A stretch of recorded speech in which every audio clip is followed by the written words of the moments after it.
Phone tapping కేసులో SIT విచారణ కోసం జూబ్లీహిల్స్ ఏసీపీ కార్యాలయానికి మాజీ మంత్రి హరీష్ రావు చేరుకున్నారు. అయితే అంతకుముందు మీడియాతో మాట్లాడిన హరీష్ రావు సీఎం రేవంత్ రెడ్డిపై ఘాటు వ్యాఖ్యలు చేశారు. సీఎం రేవంత్ రెడ్డి బామ్మర్ది భాగవతం పొద్దున బయట పెడితే సాయంత్రం నోటీసులు ఇచ్చారని విమర్శించారు. సిద్దిపేటలో ఉంటే రాత్రి మా ఇంటి వద్ద సిబ్బందికి నోటీసులు ఇచ్చి వెళ్లారని తెలిపారు. చట్టాన్ని గౌరవించి తాను రాత్రి సిద్దిపేట నుంచి వచ్చి ఇవాళ సిట్ విచారణకు హాజరవుతున్నట్లు పేర్కొన్నారు. రేవంత్ రెడ్డి తాటాకు చప్పులకు భయపడనని స్పష్టం చేశారు.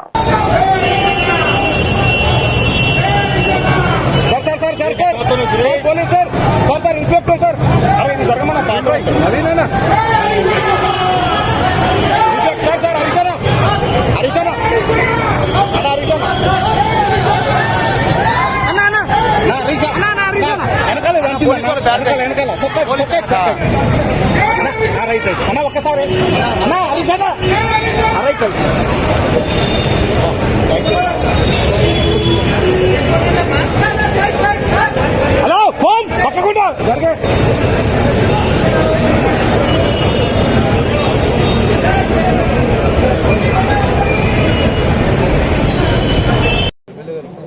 నిన్న రేవంత్ రెడ్డి బావమరిది భాగవతాన్ని పొద్దున్నే బయట పెడితే సాయంత్రానికి రేవంత్ రెడ్డి గారు నాకు నోటీస్ పంపారు.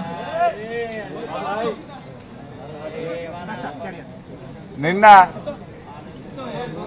నోటీస్ కూడా ఎప్పుడు ఇచ్చారు? నిన్న రాత్రి దాదాపు 9 గంటల సమయంలో మా ఇంటి దగ్గర మా మెయిడ్కు నోటీస్ ఇచ్చి వెళ్లారు. నేను ఆ సమయంలో సిద్దిపేట నియోజకవర్గంలో నా ప్రజలతో వివిధ కార్యక్రమాల్లో పాల్గొన్నాను. అయితే నిన్న రాత్రి 9ంటికి నోటీస్ ఇచ్చి ఉదయాన్నే 11 గంటలకు రమ్మన్నారు. నేను హైదరాబాద్ లో లేను. అయినా కూడా రాత్రే హైదరాబాద్ చేరుకొని ఈరోజు వాళ్ళు ఇచ్చిన నోటీస్ మీద మేము హాజరు కావాలని చెప్పి నిర్ణయం తీసుకున్నాం. ఎందుకంటే మాకు చట్టాన్ని గౌరవిస్తాం, న్యాయ వ్యవస్థ మీద నమ్మకం ఉంది, తప్పకుండా వెళ్తాం. మేము ఏ తప్పు కూడా చేయలేదు, అందువల్ల భయపడము. ఈ రేవంత్ రెడ్డి తాటాకు చప్పుళ్లకు బెదిరే ప్రశ్నే ఉత్పన్నం కాదు. ఎందుకంటే ఇలా రేవంత్ రెడ్డి మాకు తెలుసు, నిన్న ఆయన బావమర్ది భాగవతాన్ని పొద్దున బయట పెడితే సాయంత్రానికి నోటీస్ పంపిండు.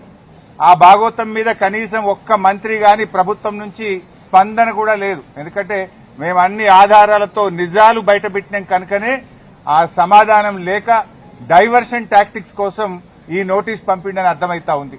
నిన్ననే చెప్పి ఏది ఏమైనా మాకు న్యాయ వ్యవస్థ మీద నమ్మకం ఉంది, చట్టపరంగా పోరాడతాం. నీ నోటీసులకు, నీ కేసులకు బీఆర్ఎస్ భయపడదు, నీ తాటాకు చెప్పులకు అసలే భయపడదు.